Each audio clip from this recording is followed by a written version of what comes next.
All right. Who's next? Let's talk with, Sunny has like a really interesting question, I think. It's a little bit off of our normal, but like. That's all right. Okay. Let's do it. Hey. Hi.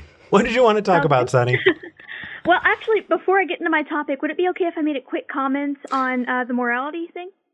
Yeah, we would love to hear your thoughts, just as long as it's fast. Oh, sure. It'll be really quick because I really want to get into my topic. But I'm an atheist, and I consider myself to be I feel like I'm a fairly moral person. But I wanted to make the point that I feel, at least, morality is intrinsically tied to empathy. And as humans, we developed to have empathy because it helped us form tribes, and that really increased our chances of survival.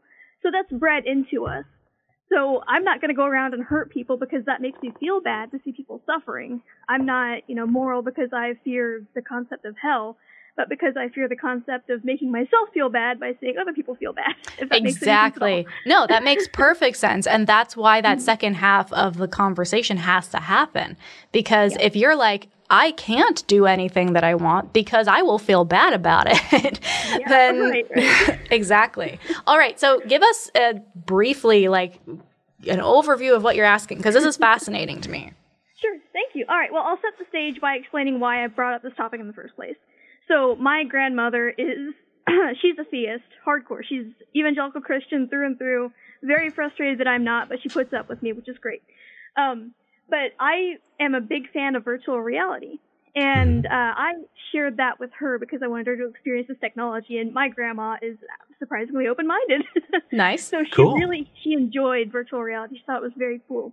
And then this concept of the metaverse coming to light kind of freaked her out. So I was on the phone talking with her. I try to call her every week, and we'd talk about all kinds of random things. But we got into the topic of virtual reality and the concept of the metaverse. For folks who don't know what the metaverse is, that's the concept that people can live, work, go to school and stuff, all within virtual reality or in some virtual way from home, be it AR or through whatever device they choose to use. AR is augmented reality, if you don't know that. Mm-hmm. But so we were talking about that, and she was really freaked out about the concept that in the future people won't leave their homes as much, or they would prefer to socialize from within their VR headset or, virtually rather than being physically in a room with another person. And she seemed to think that there was less value in social interactions where you're not physically in a room with somebody. And I tend to disagree with that. I think that as long as you are taking care of your body and being healthy and, eating right, getting exercise, and taking care of yourself, if you prefer to socialize within VR, I see no reason why that should be any less valuable than being in person. And I wanted to bring up that topic and see what you guys thought about it. Interesting. I mean, I've got places to go with it, but I've been leading off the charge on these last couple calls. You want to hit it? Okay, so a couple thoughts here. First, kudos to your grandma for having these kind of conversations. That's really cool. Right. So on the one hand, even seeing what's been happening during COVID and quarantine and having it really bring to light the struggles that a lot of people who are just stuck at home all the time face, right? Whether because of, health reasons or whatever. Like, we had to do that for a year and a half. And some people have to deal with that all the time, and the world is not set up for them.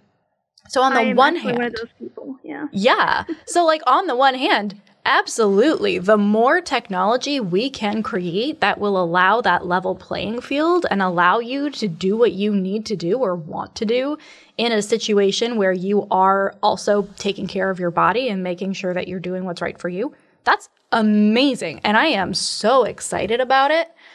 The concern for me personally, and maybe this is just because I've watched too many sci-fi movies, my concern is less about the quality or value of the interactions and more the fact that you are essentially relinquishing some control of your reality to a corporation, right? And so there becomes that question of how much of this reality am I in control of?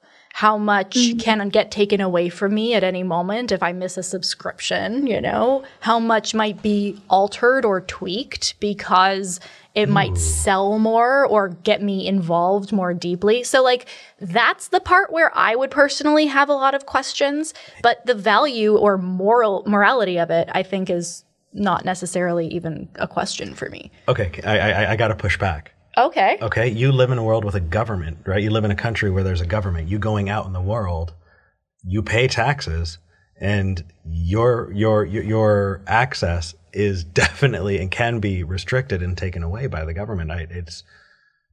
While it's a company versus a government, those very specific points you brought up are also true. Yes, and to a point, it's unavoidable. But again, if a company was, go for it, Sunny. Just to kind of bolster Eric's point there a little bit.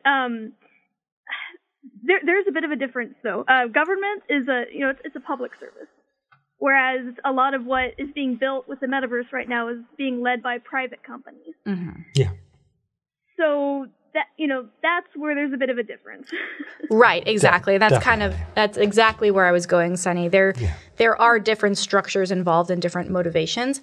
If we could get a public version of augmented reality to be adopted without that private company incentive to... Could you imagine? It would be really interesting. I would watch the shit out of that movie. I want to write that short story. I want to be around long enough to see something like that happen. It's pretty much Ready Player One. Yeah, essentially.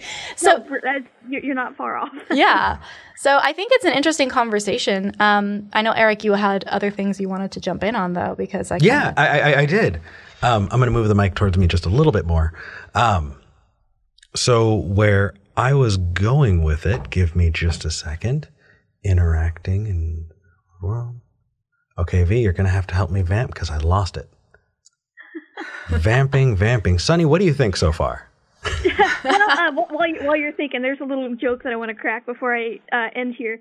When I was talking with my grandma about this topic, we were talking about the metaverse, and of course, Meta is, what Facebook used to be called, and it's owned by Mark Zuckerberg. And my grandma was talking about the mark of the beast.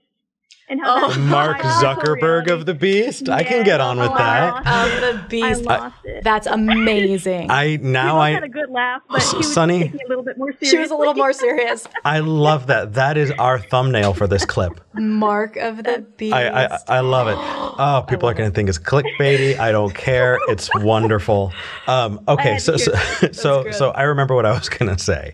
What I was going to say is just kind of like everything else, context. If I'm talking to somebody who lived through the Cold War and we're talking about socialism or communism, I need to take into account that they are bringing with them all of the baggage of living through a time when there was that much propaganda against concepts like communism and socialism. Now, if we take a look at, describing someone, if you were to say, back then, this person is in their home all of the time, I haven't seen them in a while, and the only way that you understand and recognize and are actively socially interacting is when you're going out and doing things, then this person is at home, was shorthand for you've got a Sylvia Plath type. You've got you. I don't know why I pick on Sylvia Plath so much, but it's just. I mean, she kind of brought it on herself. She really did. I don't think she'd be upset at us. Okay. I'm going to hell. If there's a hell, I'm going to it for that. I mean, okay, that killed me. Make it hell in virtual reality. Right? Yeah. So, but shit, that's a whole other thing. Yeah, but I honestly sometimes I think I'm already there. But the idea that someone is inside all of the time was secondhand for they're not well, and so your grandma's probably having to come up against this wall of understanding that this person inside all the time is and always has been another way of saying this person is unwell. And I think there's going to be a lot of that cognitive dissonance with folks that are in her generation dealing with that. And it's probably going to be very similar along the lines of how people need to deconstruct living through a time when there was a lot of stigma and a lot of propaganda against words like communism and socialism. And, it stymies growth because it limits our options when we're talking about how to be a better society. And I think that this is going to be something that stymies growth and limits our ability to grow technologically and reach out, because the world's getting smaller.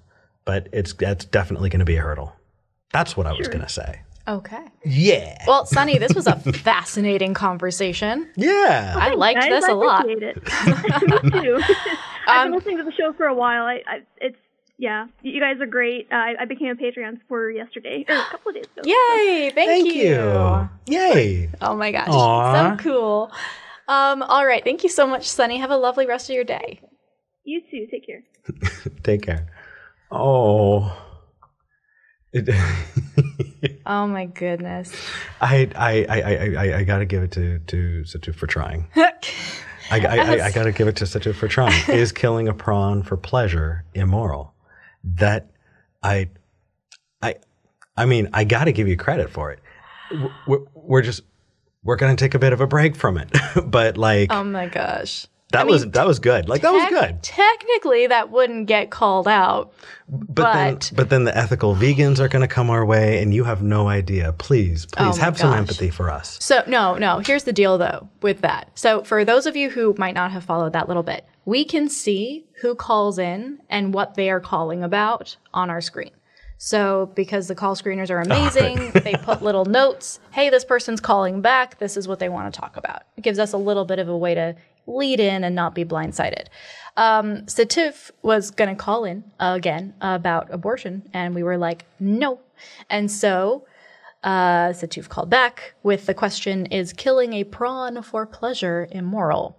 And after seeing the trolling that was happening in the live chat earlier from this person. I didn't see the trolling. And understanding that we got to a certain place last week where we agreed on a lot, and we found that the fundamental difference was that Satuf believed in a soul and in an afterlife and in the concept of life being, life beginning at conception, essentially. And then we had the lovely student Dr. Ben call in right after that and give a lot more context. The fact that we're going to apparently be going back to this third degree of separation, fantastical, absurdist philosophical question about killing a prawn for pleasure. Don't get me wrong. I would love to. That level of armchair philosophy is fantastic. Is fantastic in the right time and place. But, not from a troll though. Yeah, and YouTube laid an egg last week. Like let's just make sure that we have the ability to have different types of calls and we can address No, I'm just done. I'm You're done. just done. I'm done because here's the deal. We had somebody who is pursuing a medical degree, who has that scientific knowledge, call in with clear, defined terms and explanations of all the different procedures and when they would happen and why they would happen and percentages and statistics, and it was great. And on the other side of that, we've got, can you torture a fucking prawn for pleasure? But can you, V? It's so stupid and useless. And stop it. Okay, I'm good. Satuf, you ever come out to Austin? You call me. We'll sit down. We'll have a beer. We'll talk about torturing prawns. But